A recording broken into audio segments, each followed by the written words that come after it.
adesso è...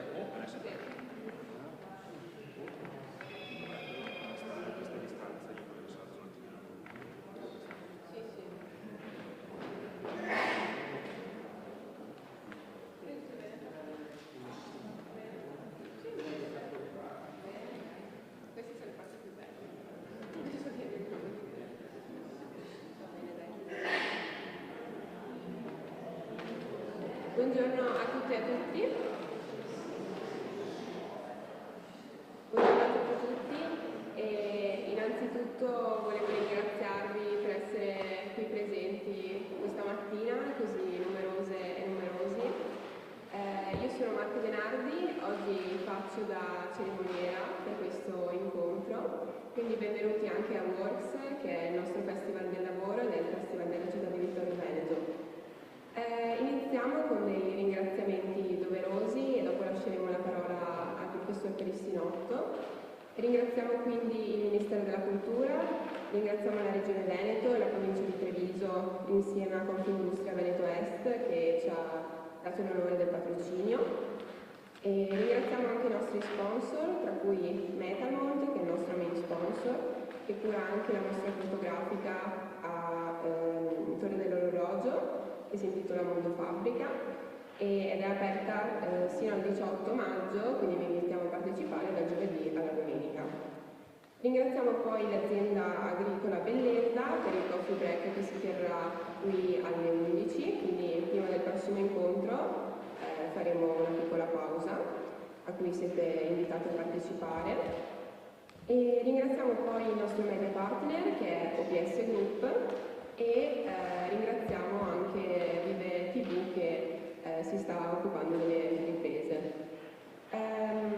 Una breve introduzione a questo incontro che è uno dei tanti che si faranno oggi tra Museo della Battaglia e l'area Felder. Allora, il professor Perissinotto non avrebbe bisogno di presentazioni, se siete qui lo conoscete penso molto bene. In ogni caso, Luigi Perissinotto è professore emerito all'Università Ca' Foscari di Venezia, insegna filosofia del linguaggio, ha curato diversi libri, monografie e saggi sulla filosofia del linguaggio e Wittgenstein e ha poi curato anche l'edizione italiana per il Tractatus Logico-Philosophicus di Wittgenstein e le ricerche filosofiche. Tra i suoi libri possiamo ricordare Le vie dell'interpretazione nella filosofia contemporanea o Introduzione a Wittgenstein e poi dirige anche una rivista. È stato poi per anni anche tra i direttori del Master in Influenza Filosofica. Oggi parliamo di lavoro, quindi l'incontro propone una chiave di riflessione sul concetto di lavoro attraverso tre temi chiave. Si partirà quindi da una panoramica sulle principali tappe della riflessione filosofica sul lavoro, ripercorrendone l'evoluzione dall'antichità fino all'età contemporanea. Successivamente si esamineranno le diverse interpretazioni del rapporto tra lavoro manuale e attività intellettuale, analizzando come questo dualismo sia stato inteso e valutato nel corso della storia. Infine verranno esplorate le molteplici e spesso contrastanti concezioni del legame tra lavoro e l'esistenza umana a partire dal pensiero di Hegel e delle correnti filosofiche successive. Quindi adesso inizia appunto l'incontro, cedo la parola al professore e poi eventualmente ci sarà il tempo per un mini dibattito, comunque se avrete delle domande saranno ben accette. Quindi grazie e buon incontro.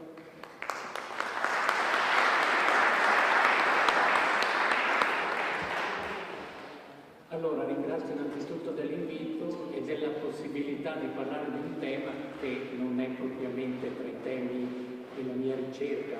Come è stato detto, io ho sempre insegnato filosofia del linguaggio e è vero che c'è un concetto di lavoro linguistico che ha avuto una certa importanza nella linguistica della filosofia del linguaggio, ma non è propriamente il lavoro di cui parleremo oggi. La seconda cosa, non prendete paura dalla presentazione dei temi, perché sembra un corso universitario di qualche mese sul lavoro. Quando mi è stato chiesto di fare un piccolo abstract, così succede sempre, ho messo tante cose, in realtà cercherò di darvi alcune idee, alcune suggestioni di come nel corso del pensiero, soprattutto filosofico, sia affrontato il tema del lavoro, avendo un po' di mira alle questioni che oggi sono in campo, quindi non tutte quelle cose. Citerò Hegel, peraltro, che non è assolutamente uno dei miei filosofi, ma che sul lavoro ha scritto cose molto importanti. Allora, voi in questi giorni, soprattutto quelli che hanno partecipato ad altri incontri, visto che è un festival dedicato al lavoro, ai lavoratori, avrete sentito parlare decine di volte di lavoro, in tutte le possibili declinazioni, da quelle più politiche a quelle più culturali, eccetera, eccetera. E lavoro è sicuramente una di quelle parole che noi usiamo continuamente. Peraltro, come forse è utile ricordare, è una delle parole che compare, con cui si apre la Costituzione italiana, che dice che la Repubblica italiana è una Repubblica fondata sul lavoro, cosa come forse capirete da alcune cose che dirò, tutt'altro che ovvia, e che nasce come risultato di secoli di riflessioni e di atteggiamenti diversi sul lavoro. Poi viviamo, almeno quelli che vivono in Veneto, in una regione che negli ultimi decenni ha prodotto anche una ideologia del lavoro. I veneti lavorano, una volta i veneti lo dicevano dei friulani, adesso i veneti lo dicono di se stessi, il lavoro è la cosa più importante, il mondo si distingue in due grandi categorie, i lavoratori e quelli che non lavorano. Riprendendo un po' alcune cose che c'erano nella cultura e nella politica del Settecento inglese, che collegavano strettamente il non lavorare con la pigrizia, e quindi come il non lavoro come una colpa individuale. Chi non lavora è perché non ha voglia di lavorare. Come vedremo, estendendo l'ambito, Hegel contrapporrà la civiltà, chiamiamola occidentale, del lavoro a quelle che in quel tempo non c'era il politicamente corretto, a quello che lui chiamava le culture barbare, selvagge, che basavano la loro vita sulla pigrizia. Ecco, quindi, insomma, quando parliamo di lavoro, come in tutti i concetti che noi utilizziamo, di colpo si vede affollarsi attorno tutta una serie di presupposti, di storie, di concetti, e districare un po' questa rete di concetti, di rinvii, di allusioni, di storie degli uomini è un po' uno dei compiti della filosofia, o almeno uno dei compiti della filosofia come la intendo io, come uno degli aspetti fondamentali della filosofia è il lavoro sui concetti, cioè l'esercizio concettuale per far emergere quante cose noi diciamo quando crediamo di usare un unico concetto o di usare un'unica parola. Allora, credo che preparando un po' la relazione, però scusate, guardo l'ora per evitare di discorare. Preparando un po' la relazione per oggi, ho guardato un po' nei vari dizionari filosofici le definizioni che vengono date della parola lavoro. Una prima osservazione interessante è che non tutti i dizionari filosofici portano la parola lavoro tra i loro lemmi. Quindi già il fatto di inserire la parola lavoro tra i concetti meritevoli di considerazione filosofica è già una scelta interessante. Ci sono dizionari, adesso dopo non dico più niente del linguaggio, ci sono dizionari di linguistica che non portano la voce comunicazione, per esempio, perché ritengono che non sia compito dello studio del linguaggio studiare la comunicazione, che è una cosa di altri ambiti. Quindi ci dice molto su come uno intende il linguaggio se espelle da un dizionario sul linguaggio la parola comunicazione. E quindi ecco, vi ho fatto questo esempio per vedere come si può cominciare a riflettere anche aprendo semplicemente un dizionario e cercare una voce e stabilire che cosa significa, se c'è o non c'è quella voce e la scelta che è stata fatta. Ora, detto tutto questo, più o meno ho riassunto le varie definizioni che ho trovato di lavoro nella maniera che adesso vi dirò, che ci servirà un po' da filo conduttore. Fate attenzione che le definizioni dei dizionari sono legge, cercano di formalizzare gli usi diffusi di quella parola e per fini sostanzialmente pratici, non sono nemmeno gabbie, non è che uno trova la definizione e sia normativamente obbligato a usare la parola secondo quel significato. Sono, potremmo dire, quasi idee guida e dopo si possono modificare. In più sono in gran parte circolari, perché l'esperienza dei dizionari è che si va a cercare la parola, il significato di sedia e si dice oggetto che serve per sedersi e poi si va a vedere sedersi, azione che consiste nel mettersi su una sedia.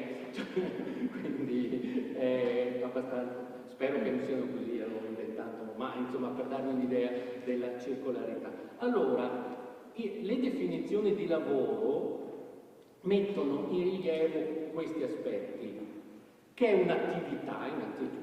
Quando si lavora si fa qualcosa, si agisce. È un'attività che è diretta a utilizzare le cose naturali o a modificare l'ambiente, quindi è un'attività che ha una funzione non propriamente conoscitiva, ma di utilizzo e di modificazione per l'appagamento di bisogni, desideri e necessità umane.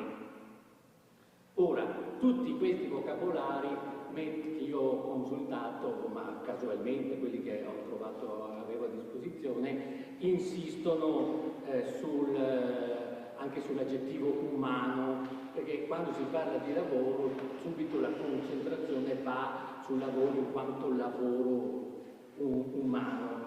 C'è tutta una riflessione negli ultimi anni, soprattutto se si può estendere agli animali o a certi tipi di animali, ovviamente, la nozione di lavoro, di strumento, eccetera, eccetera, ma insomma questo lasciamolo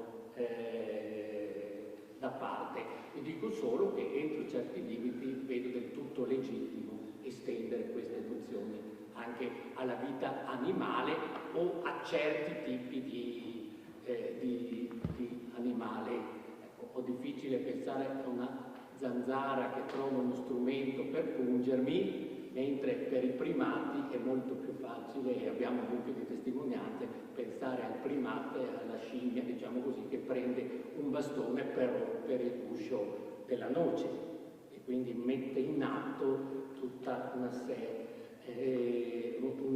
di strategie di questo tipo. Quando ero studente avevo un bravissimo professore che poi è sparito dal mio orizzonte, con cui avrei voluto fare la tesi se fosse rimasto, che penso fosse di origine sarda perché si chiamava Gian Cristoforo Trovu, che una volta, facendo un corso, ha dato questa definizione di intelligenza, lo dico come la possibilità di estendere agli animali queste considerazioni che stiamo facendo. Diceva, se noi mettiamo del cibo, uno specchio trasparente, e mettiamo di fronte un animale, un essere vivente che ha bisogno di quel cibo, ci sono degli animali che moriranno senza arrivare mai a mangiare, perché cercheranno di raggiungere il cibo direttamente e si troveranno però di fronte alla barriera costituita dal vetro trasparente.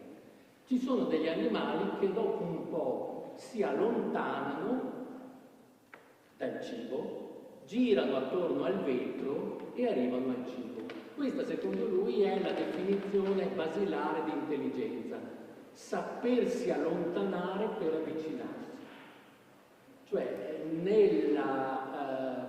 nell'intelligenza e quindi nel lavoro c'è sempre un elemento di mediazione, di non immediatezza, per così dire. Cosa c'è di più ovvio e istintivo se il cibo è lì, seguire la via più diretta? Ecco, spesso il riconoscimento che c'è la via lunga per arrivare all'oggetto definisce quella che in termini formali, generalissimi, possiamo chiamare intelligenza. Questa è una cosa che mi ha sempre colpito, perché sapersi allontanare per avvicinarsi, pensate quando si critica la scienza pura. La scienza pura è un modo di allontanare, la scienza che avesse immediatamente di fronte gli obiettivi pratici fallirebbe proprio nel suo obiettivo. La scienza pura è l'uomo che e ci sono alcuni che dedicano la loro vita solo a allontanarsi senza mai avvicinarsi, perché danno ad altri il compito poi di avvicinarsi. Vabbè. Allora, quindi è un'attività diretta a utilizzare o a modificare le cose e l'ambiente per l'appagamento di bisogni umani. Questa è una possibile definizione di lavoro che però, capite, vale per tutte le epoche e quindi è tanto generale da diventare generica, ma però ci sono alcune cose interessanti, perché mette in luce almeno 3 cose che poi intesseranno tutta la riflessione successiva sul lavoro. La prima cosa è che c'è lavoro perché c'è dipendenza. L'uomo non è autosufficiente, c'è lavoro perché c'è dipendenza dell'uomo della vita dell'uomo, degli interessi dell'uomo, da quella che possiamo chiamare in linea generale natura. Ovviamente c'è anche, come vedremo, dipendenza dagli altri. Quindi in qualche modo nell'idea di lavoro è già implicita l'idea della dipendenza dell'uomo dalla natura, e quindi da quella che, con una parola un po' più filosofica ma che si può anche non utilizzare, è la nostra finitezza. La finitezza è la nostra dipendenza. Non siamo esseri assoluti, come viene detto migliaia di volte. Assoluto vuol dire absolutus, cioè sciolto da ogni legame, ma un essere umano che fosse sciolto da ogni legame, sia naturale che interumano, morirebbe.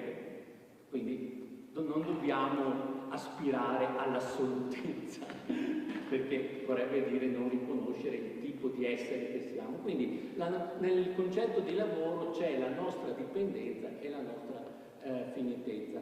In un testo importantissimo, bellissimo, anche complesso, di Marx, del Marx giovane, che si chiama Ideologia tedesca, in cui critica molti filosofi a lui contemporanei in maniera molto anche, come dire, vivace e spesso cattiva e sarcastica, dice che una delle cose che ha dimenticato la filosofia, e che è il grande presupposto di ogni filosofia, è che gli uomini per vivere hanno bisogno di mangiare, di dormire, di ripararsi, di riprodursi, eccetera, eccetera.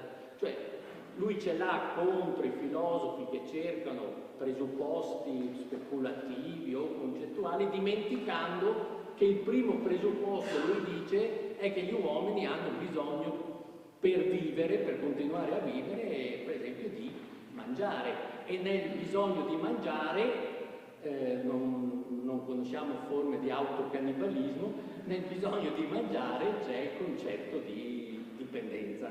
Quindi gli uomini lavorano perché sono esseri finiti e esseri dipendenti. La seconda cosa è che il lavoro è legato all'idea di c'è un costo del lavoro. Quindi il lavoro richiede un grado più o meno elevato di sforzo e di fatica. Quindi c'è un costo è il momento filosofico, quello l'ho detto prima in termini filosofici, della mediazione. Anche raccogliere la mela sull'albero che ho nel giardino richiede uno sforzo, ma un minimo sforzo, mentre il lavoro così definito ha un costo. Quindi all'idea di lavoro è legato l'idea di fatica, pena, sforzo. E la terza cosa è quella che lavorare è un processo e quindi, perché per utilizzare, per modificare, ci vuole del tempo. È un processo che ha una distensione temporale.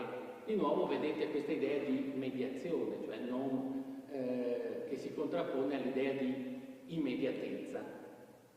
Il paradiso terrestre è il luogo dell'immediatezza. La nostra terra, dopo il peccato originale, è il luogo della mediazione. Dobbiamo modificare le cose, modificare l'ambiente, modificare gli altri, se vogliamo vivere, e questo costa fatica, costa sforzo. Bene, avete notato che mancano forse due cose in questa definizione. Cioè è una definizione del lavoro tutta piegata verso la pratica, l'agire, il fare.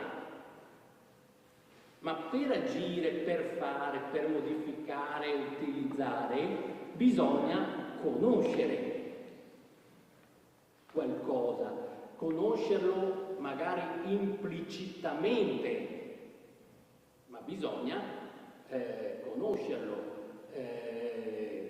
Per esempio, bisogna conoscere che certi oggettini piccoli che non si possono mangiare, gettati sulla terra e annaffiati lentamente, e poi producono cose che sono commestibili e possono aiutarci a vivere. Allora, in queste definizioni c'è già una certa separazione tra la conoscenza e il lavoro, che avrà poi conseguenze anche deleterie in separazioni tra appunto chi lavora e chi sa. Mentre, per così dire, molte poi caratterizzazioni del lavoro inseriscono il sapere nel fare. Vi anticipo un esempio che volevo farvi dopo, che magari vi farò dopo.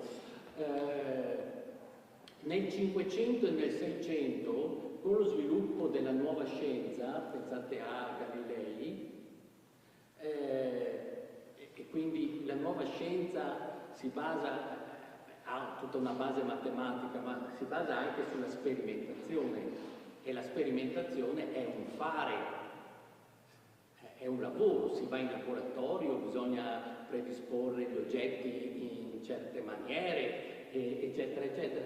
Beh, a parte questo, ci fu una grandissima attenzione, in particolare il campione di questo è stato Galilei, per le conoscenze che si acquisiscono e si accumulano lavorando.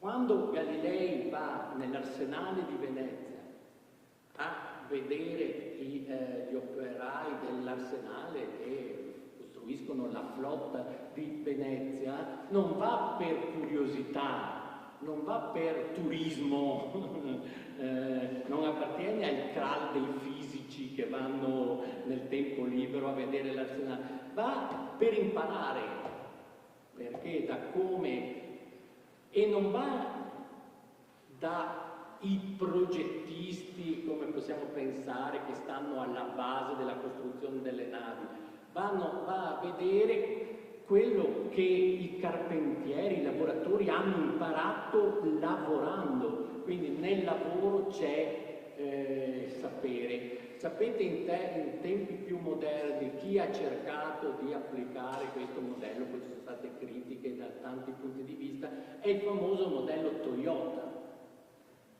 Nelle fabbriche della Toyota una delle cose teorizzate era questo, che l'industria incamerava le soluzioni e le pratiche escogitate dagli operai nel corso del loro lavoro.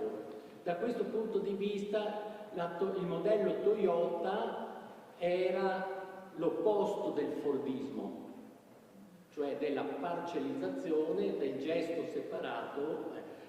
Vi anticipo un'altra cosa, perché so che non dirò tutto, quindi alcune cose le anticipo. Hegel, nei lineamenti della filosofia del diritto, arriverà a dire, quindi contro il modello Toyota, cioè a favore tendenzialmente di un modello Toyota o Arsenale di Venezia e contro il modello fordista, arriverà a dire che la divisione del lavoro, che pure è necessaria per lui, la divisione del lavoro spinta alle estreme conseguenze porta all'estrema parcellizzazione del lavoro, per cui ognuno sa fare un'unica cosa e questo fa sì che alla lunga il lavoro possa essere sostituito dalla macchina.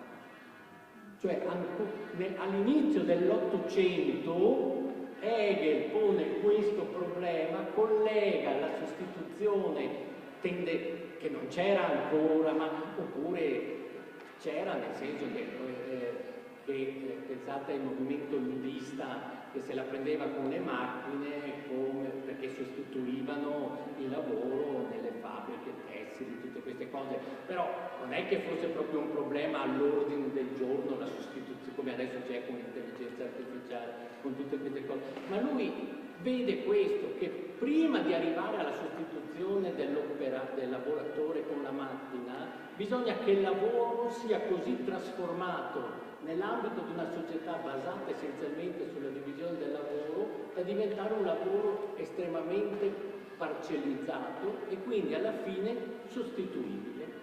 Un lavoro che la macchina a quel punto sa fare meglio dell'uomo, e questo lo diceva Hegel, non so l'anno esatto, ma i lineamenti di filosofia del diritto sono negli anni 20 dell'Ottocento. In ogni caso prima del 1831, perché Hegel muore nel 1831. Quindi la prima cosa che manca in questa definizione è in qualche modo l'incamerare il tasso di conoscenza e di sapere che il lavoro presume. Se noi poi espelliamo dal lavoro questo tasso di sapere e di conoscenza, ecco che arriviamo alla situazione preconizzata da Hegel, che un lavoro senza sapere diventa un lavoro sostituibile dalle macchine. Ora, non aveva presente l'intelligenza artificiale che modifica un po' i problemi, ma però insomma era già interessante che ha posto il problema. La seconda cosa che non è messa in queste definizioni in luce, ma è ovvio perché le definizioni, è che gli uomini non lavorano in astratto, non è che gli uomini lavorano nel vuoto, gli uomini lavorano dentro determinate società strutturate in determinati modi. Il lavoro in una società di tipo borghese capitalistico non è il lavoro in una società feudale. Quindi in qualche modo le due integrazioni da fare a una definizione di questo genere è recuperare la dimensione conoscitiva del lavoro, quindi di quello che tradizionalmente viene chiamato lavoro manuale. Non sto dicendo aggiungere il lavoro intellettuale al lavoro manuale, sto dicendo recuperare nel lavoro manuale la dimensione conoscitiva. E la seconda, la consapevolezza che queste definizioni poi devono essere declinate, calate, ripensate nelle varie condizioni in cui dopo si lavora. Non esiste la categoria universale del lavoratore e del lavoro, esiste esistono, anche se esistono dei tratti comuni che la definizione cerca in qualche modo di esplicitare. Ora, la prima cosa che vorrei sottolinearvi è che nel mondo di tutti questi aspetti che vi ho detto, nel mondo antico, medievale fino al Rinascimento, la cosa che sembra aver spesso prevalso è quell'aspetto del costo che io ho chiamato il costo del lavoro, legato alla dipendenza. Cioè il lavoro nasce dalla dipendenza ed è per questo che ha un costo. Questa dipendenza va in qualche modo superata, pone dei limiti, non si può fare tutto, la pietra è dura da scalfire, le intemperie possono distruggere i raccolti, tutto quello che potete mettere in questo. Ora, con uno strano e forse determinato dalle condizioni storiche slittamento semantico di significato, la dipendenza, che è caratteristica del lavoro, che devo modificare delle cose e le cose oppongono resistenza. Tutte le psicologie dello sviluppo infantile, una delle prime cose che mettono in rilievo è che il bambino comincia a crescere quando comincia ad abbandonare la sua idea di onnipotenza. Non si può tutto, non si passa attraverso i muri, bisogna passare per la porta, eccetera, eccetera. Faccio esempi un po' eccessivi, ma insomma per capire il punto. Ora, nella dipendenza è stata pensata in stretta connessione con l'idea di servitù.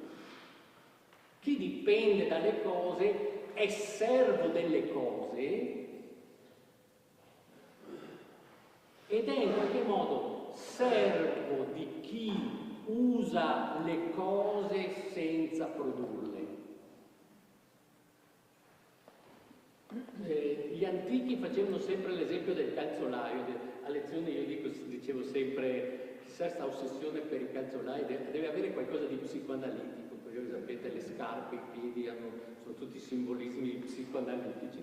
Questa ossessione per i calzolai di Platone, di Aristotele, tutte queste cose.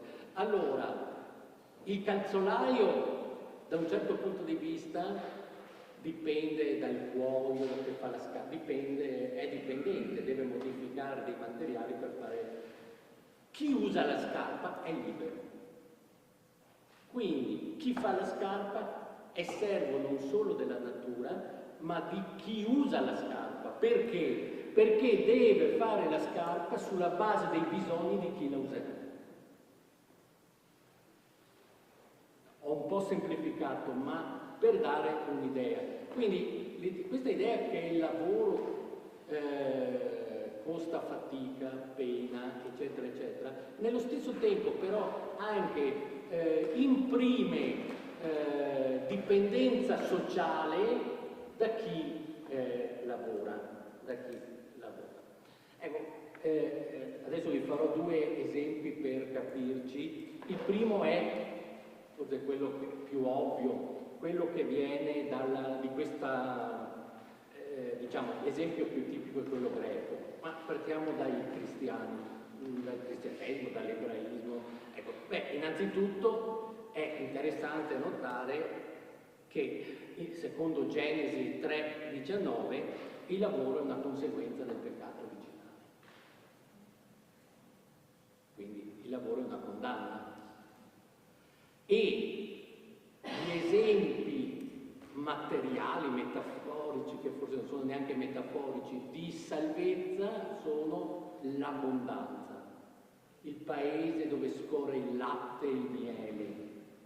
L'abbondanza, dove c'è abbondanza non c'è dipendenza, cioè è la natura stessa che offre le cose.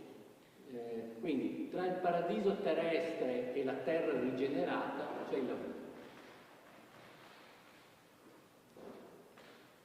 con la Bibbia si può leggere tutto quello che si vuole, devo dire la verità.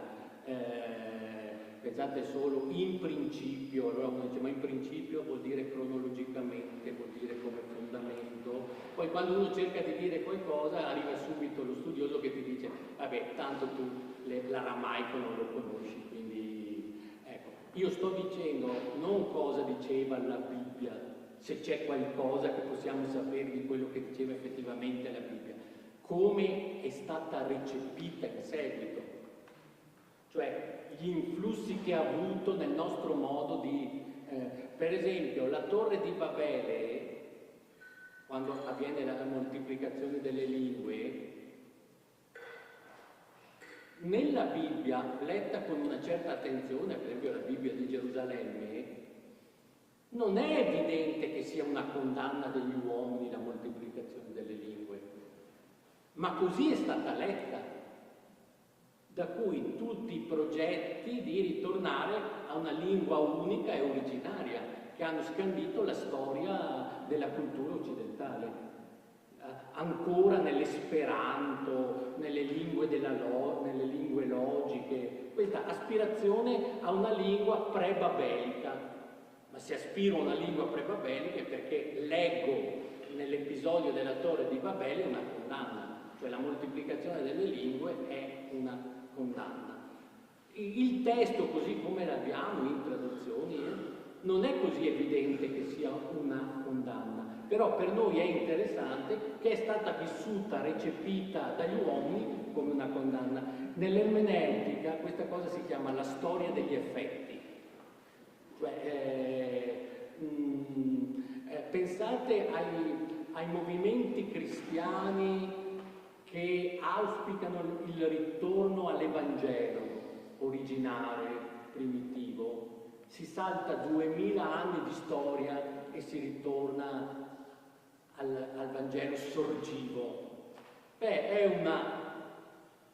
un movimento, sono movimenti che hanno un significato, ma da un punto di vista storico-filosofico sono abbastanza, se volete, ingenui, perché pretendono di saltare la storia degli effetti del Vangelo, del cristianesimo, cioè dovrei saltare San Paolo per esempio, per tornare, ma gran parte della Chiesa è formata sul pensiero di San Paolo. Allora, quello che sembra un ritorno alle origini in realtà diventa un programma teologico religioso attuale. Vedo qui un musicologo in sala. L'idea di tornare, lo spirito filologico, ritorniamo al Bach come lo suonava Bach, come lo suonavano i contemporanei di Bach, è un buon ideale regolativo per studiare bene Bach, per vedere gli strumenti che usava, i limiti che aveva, tutte queste cose, ma c'è anche un elemento di ingenuità nel volere, per così dire, cancellare gli effetti di Bach. Le variazioni Goldberg di Gould sono suonate al pianoforte e probabilmente, che non aveva Bach, e probabilmente Bach, se avesse sentito Gould, non avrebbe neanche capito di che cosa si trattava. Eppure, da un certo punto di vista, possiamo dire che Gould era in Bach, perché Gould ha contribuito a costruire la storia di Bach, cioè anche per noi oggi Bach è anche il Bach suonato da Gould, quindi la storia degli effetti è importantissima. Quindi non so che cosa diceva la Bibbia sul lavoro, che cosa diceva, c'era una volta una collana dell'editore Ubaldini che si chiamava "Che cosa ha veramente detto Hegel?". Chissà che cosa ha veramente detto, chissà che cosa ha veramente detto la Bibbia, però noi ci abbiamo letto un mucchio di cose nella Bibbia e la cultura occidentale ha letto nel lavoro in qualche modo una condanna dell'uomo. Ma uno potrebbe dire, però San Paolo, Tessalonicesi 3, 8, 10, dice: chi non vuol lavorare non mangi. è un famoso passo di San Paolo. San Paolo era un uomo di... vabbè. Un figlio di buona donna, devo dire. Chi non vuole lavorare non mangi. Uno dice, beh, cavolo, qui sembra quasi la dignità del lavoro. Ecco, se però andiamo a leggere, e di nuovo, adesso non ripeto più tutte le cose che ho detto su cosa vuol dire leggere, con tutti i nostri occhiali di lettura concettuali, storici, eccetera, eccetera. Se andiamo a vedere la motivazione perché chi non vuole lavorare non mangi, deriva dall'obbligo di non addossare agli altri la pena e la fatica del lavoro. Cioè, non è perché il lavoro sia qualcosa di per sé importante, ma diventa un obbligo di condividere con gli altri la fatica e la pena del lavoro. Quindi, no, vedete qui, cercare in questo passo di una prima valorizzazione del lavoro, cioè non è che gli argomenti siano uguali a quelli che portano a dire che l'Italia è una repubblica fondata sul lavoro. Cioè, il lavoro è così penoso, così, che non puoi far lavorare solo gli altri. Alla base c'è l'idea, siamo fratelli, siamo figli di Dio, questo è il motore del discorso, non una valorizzazione del lavoro, che resta penoso. Se si potesse mangiare senza lavorare, sarebbe un bene, per dirla un po' così a battuta. La stessa cosa è in Agostino, per esempio De Operibus Monacorum, il lavoro sul lavoro dei monaci, o nella Summa Teologica di Tommaso, per dire il pensiero più teologico, più ebraico, di origine ebraica e cristiana, in cui il lavoro è sempre un precetto religioso. Cioè, se qualcosa va, per così dire, diventa oggetto di precetto, è normativo, è qualcosa che devi fare, è perché è qualcosa che non faresti di tua spontanea volontà. Se potessi non lavoreresti, cioè deve diventare un precetto religioso, cioè lavori perché devi lavorare, devi nel senso non devi, qui non è il devi perché altrimenti muori di fame, è il devi perché viene incorporato dentro la normatività religiosa, è un precetto religioso, non puoi vivere del lavoro degli altri, perché questo sarebbe un modo di non riconoscere che sei uguale agli altri nella figliolanza di Dio. Ma l'esempio più tipico è quello greco. Io qui avevo tanti esempi, ma che voglio arrivare a cose più contemporanee. Pensate che nel Gorgia Platone sta parlando a un certo punto di quelli che costruiscono macchine militari, ordigni militari, catapulte, quelle cose lì. E dice, beh, sicuramente chi costruisce queste cose costruisce qualcosa di utile, perché la città deve difendersi, eccetera, eccetera. Però dice, peraltro, qui ho portato la citazione perché se la dico io sembra che è troppo forte, dice del costruttore, dell'operaio, del lavoratore manuale, aperte le virgolette, se volete andare a vedere Gorgia 512b, tu disprezzerai lui e la sua arte e come per offesa lo chiamerai banausus, è da banausia che vuol dire lavoro manuale, lo chiamerai operaio come per offesa e non vorresti dare tua figlia in sposa a suo figlio, ne vorresti che tuo figlio sposasse una figlia di lui. Beh, vi ho preso tra le tante possibili citazioni questa perché più che tuo figlio e sua figlia lo chiamerai per offesa operaio, lo chiamerai per offesa. E dice Aristotele, perché uno dice, beh, però Aristotele ha criticato in Politica 3, paragrafo 4, il sapere fare le cose, quello che oggi con terminologia inglese chiamiamo il know-how, il sapere fare le cose è proprio dei servi, cioè della gente destinata ad obbedire. L'usare le cose è proprio degli uomini liberi. Quando mi metto le scarpe sono libero, quando costruisco le scarpe, fabbrico le scarpe, sono servo. Devo dire che i greci non avevano problemi di nascondersi dietro le parole. Era una società che permetteva... lascio da parte tutta la questione della schiavitù, perché lo schiavo non è nemmeno il servo che fa le scarpe. Lo schiavo è parte del lavoro, cioè è uno degli strumenti per Aristotele.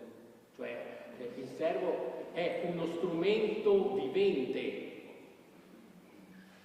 La differenza tra il servo e il tornio è che il tornio non è vivente e lo schiavo è vivente, ma sono entrambi strumenti. Anche qui lo metto un po' così per farvi capire la cosa, ma è questo. Ecco, allora quando oggi si sente dire con grande enfasi noi dipendiamo dai greci, nei greci ci sono le nostre radici, è lì che noi attingiamo la nostra linfa vitale, e chi ne ha più ne metta, che io non ne posso più. I greci hanno detto anche queste robe qua. Cioè è troppo comodo separare l'eredità che ti va bene e lasciare da parte l'eredità che ti va male. Hanno detto anche queste cose qua. Ecco perché raramente, a parte se non mi invitavano, accetto inviti ai licei classici dove spesso c'è questa esaltazione della grecità, per cui soprattutto da parte dei docenti più che da parte e quindi anche il liceo classico, se vuole veramente essere classico, deve capire quanto complessa e anche terribile e tragica sia la classicità. Adesso sto predicando. Va bene, allora in realtà qui la storia mostra bene come uno potrebbe dire con queste concezioni del lavoro, tutte queste cose erano in qualche modo l'espressione di una società che si basava sulla schiavitù, tutte queste cose. Però fate attenzione, l'espressione è troppo comodo da un certo punto di vista, è circolare la cosa. È circolare la cosa. Mi piace ricordare qui una cosa bellissima che scrive Manzoni nella storia della colonna infame. Cioè, Manzoni dice, prima di me, queste cose che erano successe durante la peste del Seicento, cioè gli untori, la condanna senza processi sulla base della tortura, erano già state denunciate da Pietro Verri nel testo Osservazione sulla tortura. E dice, libro bellissimo, meritevole, ma c'è una cosa che lui non condivide e per cui ritiene necessario anche scrivere la storia della colonna infame. Dice, però cosa fa Verri? Fa apparire che i giudici condannavano, torturavano perché erano espressione del loro tempo, cioè esprimevano l'ignoranza, tutte queste cose del loro tempo. E quello che lui cerca di mostrare nella storia della colonna infame è che anche sulla base delle conoscenze giuridiche del loro tempo potevano benissimo accorgersi che quella dell'unzione era una storia, che quelli che hanno condannato a morte non erano colpevoli, che le confessioni per tortura non erano credibili, eccetera, eccetera. Cioè dice, parlare di espressione del loro tempo è un modo di assolvere quelle azioni che lui ritiene di non perseguire, cioè sono condannabili all'interno dello stesso orizzonte in cui si muovevano, cioè si può fare una critica interna, come si dice. Ecco, si può dire anche giocare troppo, sì vabbè è una società basata sulla schiavitù, su tutte queste cose, e quindi i filosofi non fanno che esprimere questa cosa. Per smontare questo basterebbe osservare che nella stessa società greca c'era, per esempio, nell'ambito della sofistica, chi metteva in discussione questo. Se lo può il sofista, vuol dire che anche la posizione di Aristotele non è la mera... E poi non è fare un grande servizio a un filosofo dire che quello che dice è espressione del suo tempo. E dove fai la distinzione? Cioè, è espressione del suo tempo solo quando parla di cose politiche, ma quando parla di altre cose, no? Quando parla di fisica, è sempre espressione del suo tempo. E allora appunto, andiamo a leggere Aristotele solo con un atteggiamento storico. Non c'è niente da imparare, c'è solo da trovare in Aristotele l'espressione del suo tempo. Ma se non mi interessa il suo tempo, non mi interessa neanche Aristotele. Bene.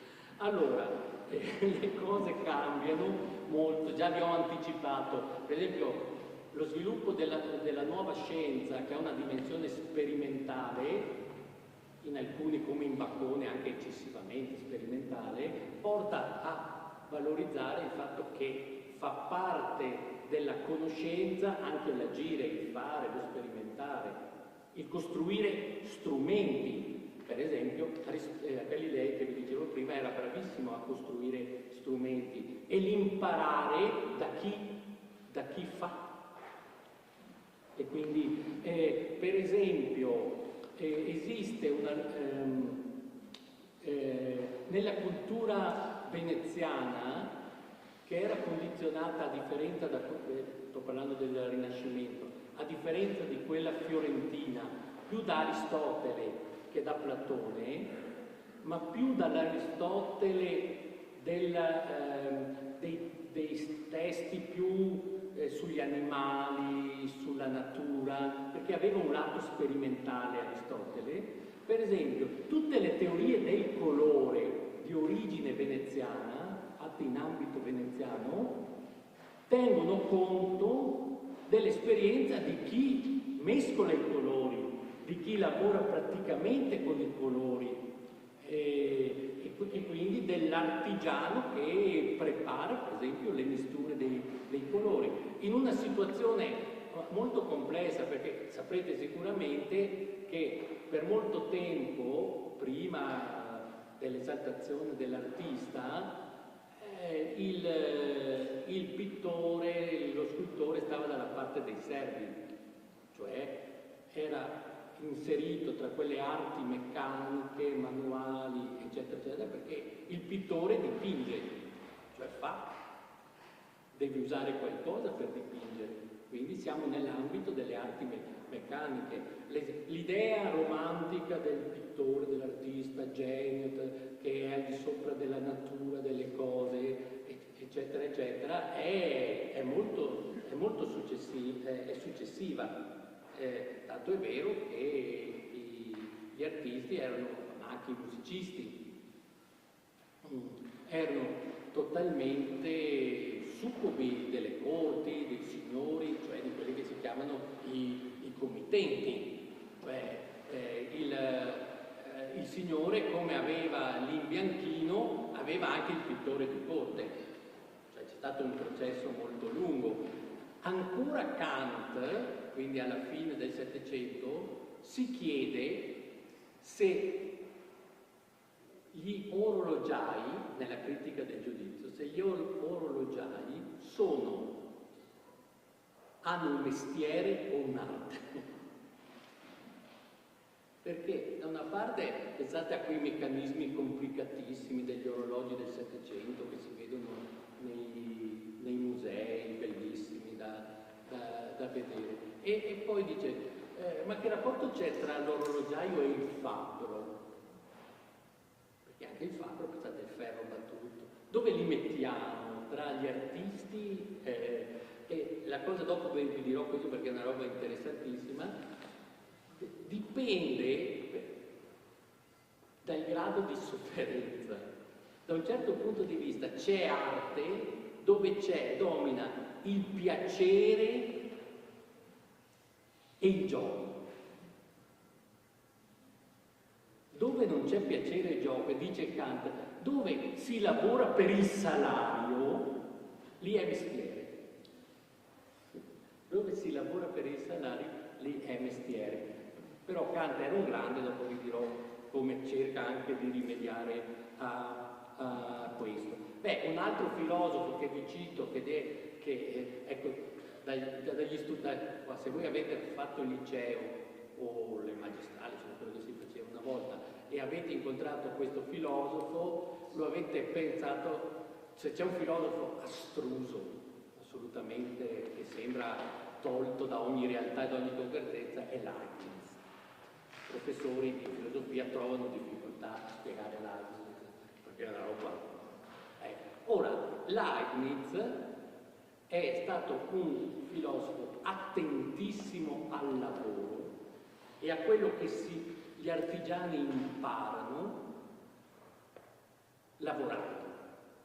E lui stesso si è impegnato a progettare cose, tra l'altro non hanno avuto, la più famosa non ha avuto successo, un sistema per togliere l'acqua dalle miniere dello Harz, che è una regione tedesca. E pensate come cambiano le cose, pensava che il tedesco avrebbe sostituito alla lunga come lingua comune il latino, il francese, eccetera, perché il tedesco era la lingua più concreta, cioè la lingua che prendeva più termini dal mondo dell'artigianato, del lavoro e dell'industria.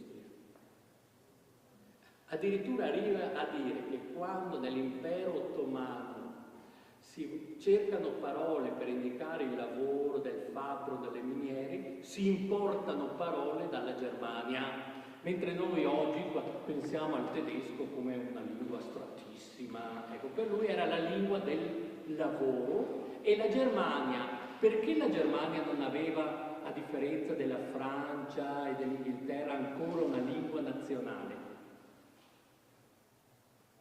Per motivi politici, ma anche perché la Germania era ancora arretrata dal punto di vista economico e quindi l'arretratezza economica era anche un limite alla diffusione di una lingua che invece è legata all'economia, al lavoro.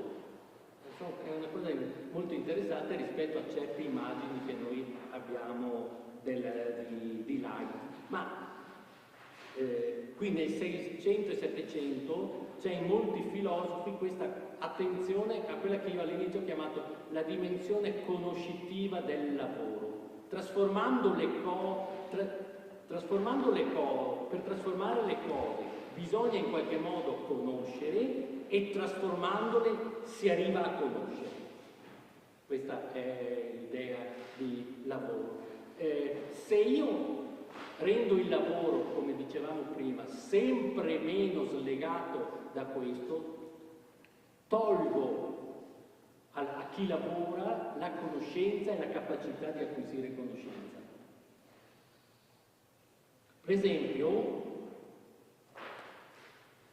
questo sta all'origine poi dell'opposto, l'idea che si è creata che in realtà prima vivere, poi filosofare, la filosofia sono solo astrazioni, eccetera, eccetera. Per esempio, nell'enciclopedia degli illuministi. Diderot, che scrive La voce arte, a un certo punto critica la distinzione tra arti meccaniche e arti liberali. Le arti meccaniche sono i mestieri, il lavoro artigianale, eccetera, eccetera. Guardate nei Promessi Sposi, nell'episodio di Cristoforo, dice fatti là vil meccanico. Vedete che utilizza meccanico come nel Gorgia Platone usa Panausos come titolo di offesa, fatti in là vil meccanico, come se io oggi dicessi fatti in là vil idraulico.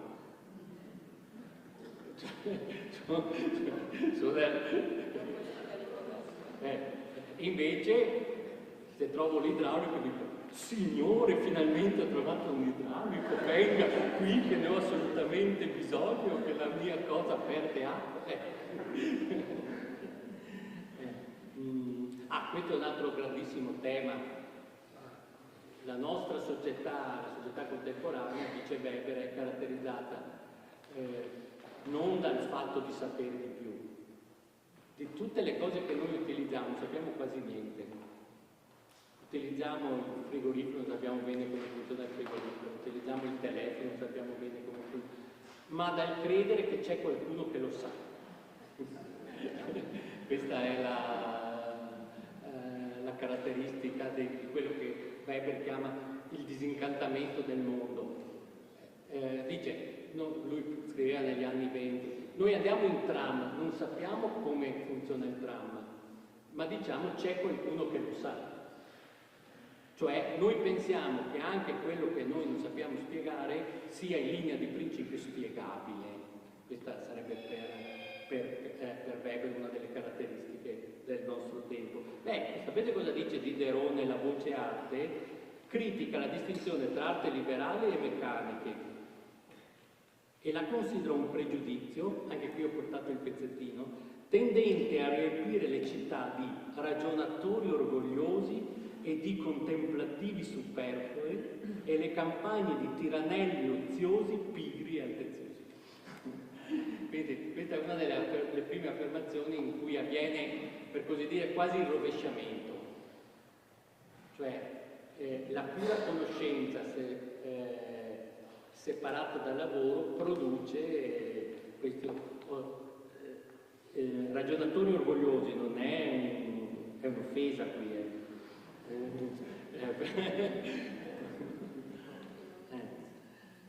Allora, poi arriviamo al punto che può interessare anche di più oggi, ma credo che avete sentito tanto parlare di lavoro, un po' un'idea di come insomma i pensatori si sono arrabattati con questo concetto possa essere utile a vederne se non altro la complessità. Ora, questo passo di Kant, che adesso io vi commento e vi leggo, non l'avevo mai, l'avevo letto un mucchio di volte, ma c'ero passato così sopra.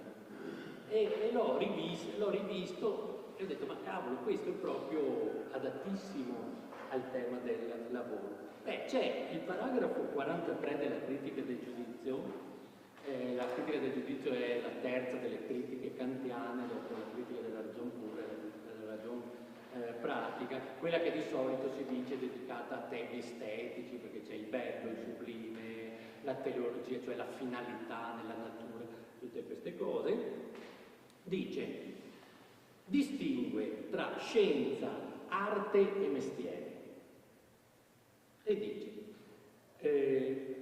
prima vi dico, la distinzione tra arte e scienza e mestiere è di questo tipo. Non basta conoscere per saper fare. E fa questo esempio che quando l'ho letto in nota mi è piaciuto tantissimo. C'era uno studioso di anatomia, di ortopedia del suo tempo, che si chiamava il dottor Camper, che aveva progettato la scarpa ideale. Cioè aveva studiato, vedete, torna sempre alla scarpa, secondo me è più psicoanalisi a poco. Cioè, anzi, un progetto di dottorato di ricerca, i filosofi e la scarpa. Ecco, e dice, elaborato la scarpa ideale, il dottor Camper, ma non saprebbe costruirla. Cioè, oggi si dice la differenza tra conoscere che e conoscere come. Io posso conoscere che la scarpa ideale è così e così, ma posso non sapere, anzi è probabile che non sappia come costruirla, perché sono due competenze e abilità diverse. Quindi la scienza si distingue dall'arte e dal mestiere. Ma come si distingue l'arte dal mestiere? E qui dice Kant, l'arte viene distinta dal mestiere. La prima si dice liberale. Vedete questo liberale che è interessante perché deriva ancora dai greci, libero, non servo. La prima si dice liberale. Il secondo può essere detto mercenario. Oggi mercenario è una parola che non si usa più, ma insomma, cioè non è di uso corrente, ma servo vuol dire sostanzialmente quello che mercenario. La prima, sto leggendo Kant, la prima viene considerata come capace di realizzare il proprio fine solo come gioco, l'arte, cioè come un'occupazione per se stessa piacevole. Questa è l'arte. Il secondo, il mestiere, come un lavoro, cioè come un'occupazione in sé spiacevole o penosa ed attraente solo per il risultato, ad esempio il salario, e che quindi può essere imposta coattivamente.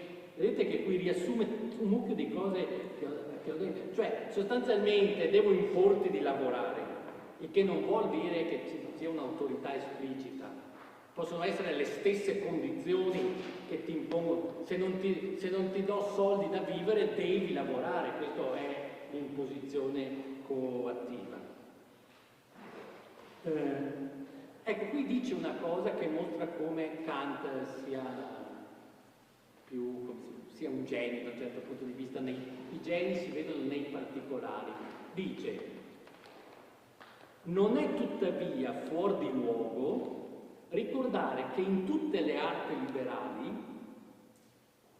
è pur necessario un elemento di costrizione, o come si dice un meccanismo, senza il quale lo spirito, che nell'arte deve essere libero e che solo anima l'opera, svaporerebbe interamente.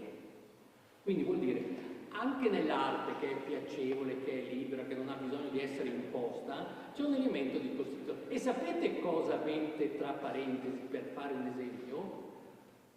Scrive metrica. Che cosa vuol dire? Che il poeta, anche il poeta ha un elemento di costruzione, che è la lingua che usa, e se scrive poesie, le regole del genere in cui è impegnato. Bellissimo questo. Cioè, la musica ai tempi di Kant è diventata arte, ma anche nell'arte della musica c'è un elemento di costruzione, anche un fortissimo elemento di costruzione. La pretesa di non avere un elemento di costruzione farebbe svaporare l'arte stessa. E qui bacio sulla fronte di Kant, perché aggiunge, qui è bellissima questa cosa, alcuni dei nuovi educatori, quindi anche nel Settecento c'erano i nuovi educatori, alcuni dei nuovi educatori credono vuol dire si illudono, credono infatti di promuovere nel modo migliore un'arte liberale, togliendone ogni elemento costrittivo e facendone da lavoro un semplice gioco. Allora, questo è un insegnamento per me pedagogico fondamentale che dico sempre.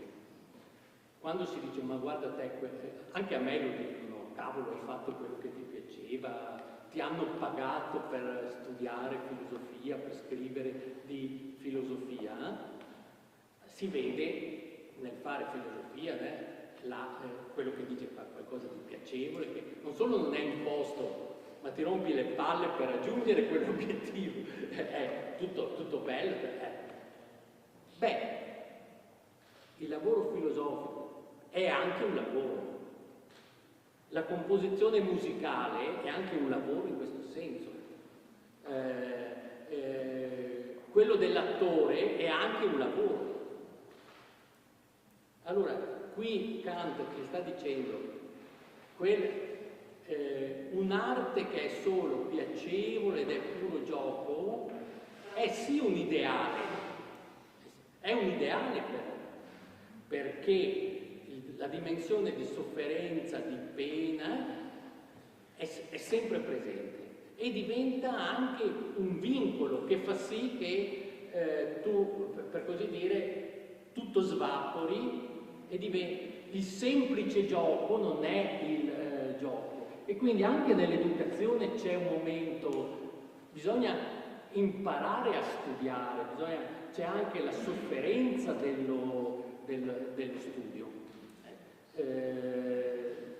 Sarebbe interessante andare a vedere chi aveva presente qui come nuovi educatori, ma io sto... Allora, termino. Avevo lì nel video. Sì, va bene. Però credo, diciamo, oggi, allora riassumo così, oggi nei confronti le cose sono molto cambiate, c'è stata la rivoluzione industriale, la prima, la seconda, cambiato tutto. Quando ero giovane io c'erano gli operai, adesso l'operaio è una categoria più complessa, cioè, è cambiato molto. Che il lavoro sia pesante e costi fatica, quello a dire la verità non è cambiato. Però si è anche nelle elaborazioni, nelle riflessioni più attuali sul linguaggio, sul lavoro, ritorna un po' questa cosa qui che vi ho detto. Sostanzialmente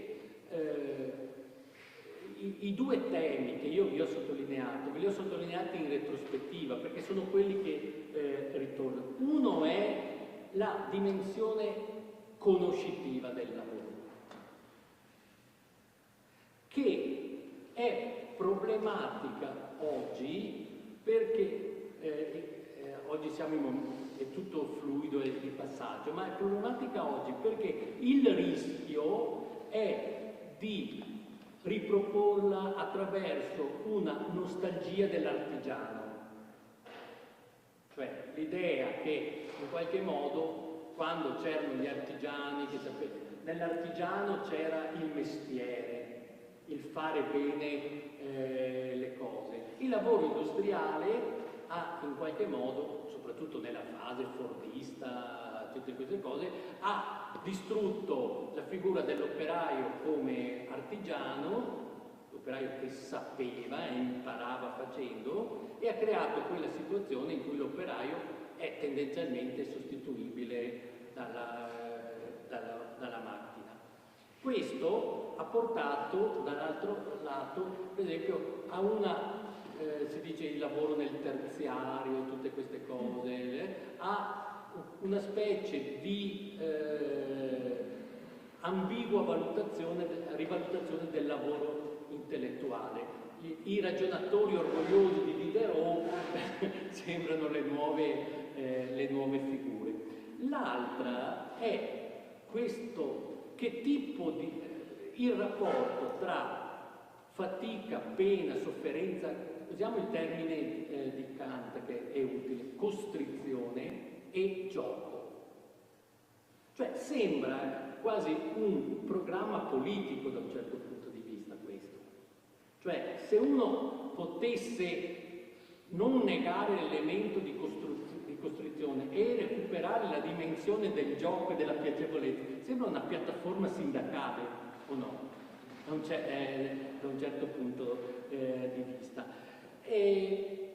In realtà i filosofi che nel corso del Novecento soprattutto hanno criticato il lavoro e hanno elaborato hanno hanno avuto la tendenza a ricreare un altro tipo di dicotomia, di opposizione, che è quello che possiamo considerare uno dei grandi miti del pensiero radicale del Novecento, che è la liberazione dal lavoro.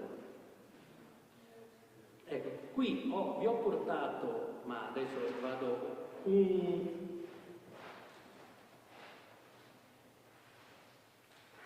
due pezzettini di Nietzsche in un testo che si chiama Aurora. Il paragrafo 173 è intitolato Gli apologeti del lavoro. Tutto il pensiero del 68, in particolare Marcuse, Eros e civiltà, l'uomo dei dimensioni, dipende da queste cose. Per cui anche se siamo 150 anni fa, sostanzialmente è una radice.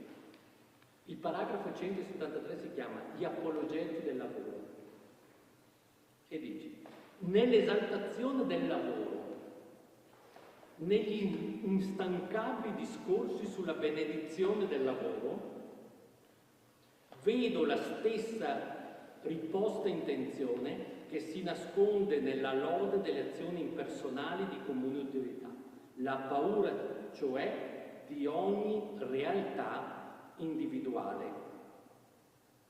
In fondo, alla vista del lavoro, si sente oggi che il lavoro come tale costituisce la migliore polizia, non pulizia, polizia, da cui poliziotto, e tiene ciascuno a freno e riesce a impedire validamente il potenziarsi della ragione, del desiderio, della cupidità, di indipendenza. Cioè, qui viene, vedete la cosa, viene sostanzialmente avvalorata l'interpretazione del lavoro greco. Il lavoro è sottomissione, sostanzialmente. Se lavori, sei servo. Ma, per così dire, non viene legato a categorie metafisiche, ontologiche, viene legato, diciamo così genericamente, a una società che usa il lavoro come polizia, cioè per impedire l'individualità, quello che dice il desiderio. In uno dei testi più belli di Nietzsche, che è La Gaia Scienza, siamo nel 1884, qui c'è un cioè sembrano scritte oggi queste cose, non perché dico condivisibili oggi, ma per l'idea. C'è una selvatichezza, scrive, nel modo in cui gli americani anelano a l'oro e il loro furibondo lavoro senza respiro, il vizio peculiare del nuovo mondo, comincia già per contagio a inselvatichire la vecchia Europa e a estendere su di essa una prodigiosa assenza di spiritualità. Lavoro come assenza di spiritualità. Ci si vergogna già oggi del riposo. Il lungo meditare, ecco perché appena andato in pensione ti chiedono: e adesso che cosa fai? Ci si vergogna già oggi del riposo. Il lungo meditare crea quasi rimorsi di coscienza. Si pensa con l'orologio alla mano, come si mangia a mezzogiorno appuntando l'occhio sul bollettino di borsa, e si vive come uno che continuamente potrebbe farsi sfuggire qualche cosa. Meglio fare una qualsiasi cosa che nulla. Anche questo principio è una regola per dare il colpo di grazia a ogni educazione e a ogni gusto superiore. Cioè qui abbiamo con Nietzsche, poi col pensiero della teoria critica, abbiamo una specie di incredibile rovesciamento valutativo. Cioè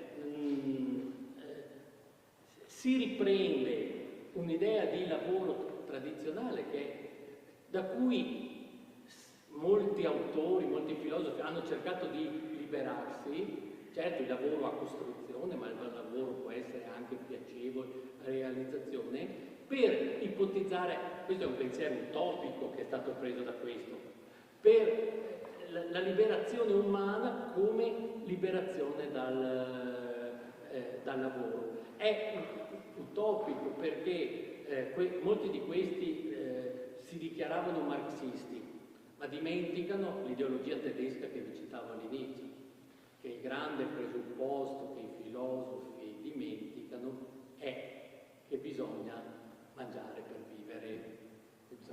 Mangiare per vivere. Allora il rischio è che la liberazione di pochi diventi la servitù di molti, ma questo è un problema che è insieme politico e filosofico che lascio alla vostra meditazione.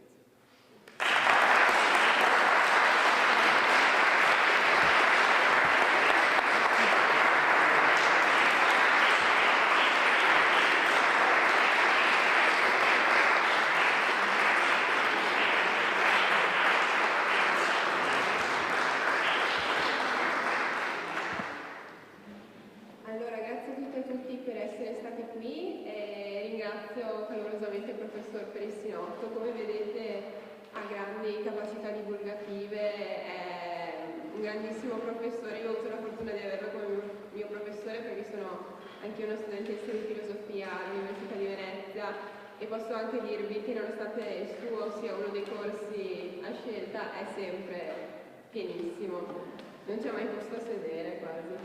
E quindi grazie professore.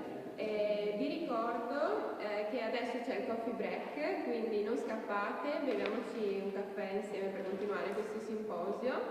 E poi c'è un altro evento, sempre qui al Museo della Battaglia, che è lavorare la terra tra sfruttamento e agroecologia con Martina Locascio. Ci sono anche poi eventi al Palafender, per esempio sempre alle 11:30 Working Class tra letteratura, attivismo e serie TV con Simone Balzani e Selena Pascarella. Abbiamo un altro incontro oggi pomeriggio sempre in aula civica, credito e sviluppo locale, poi un altro alla Fender con La cultura si mangia, appunto il lavoro nel settore della cultura, e concludiamo poi sempre all'aula civica con La parola alla politica e ultimissimi due incontri, Works di Vitorino Trevisan con Daniel Sant'Antonio, un altro gioiellino vittoriese, e poi Arveit al Teatro da Ponte. Quindi abbiamo ancora una giornata molto ricca e siateci, ma adesso ci vediamo per il caffè, insomma. Grazie ancora professore, grazie a tutti e a tutti.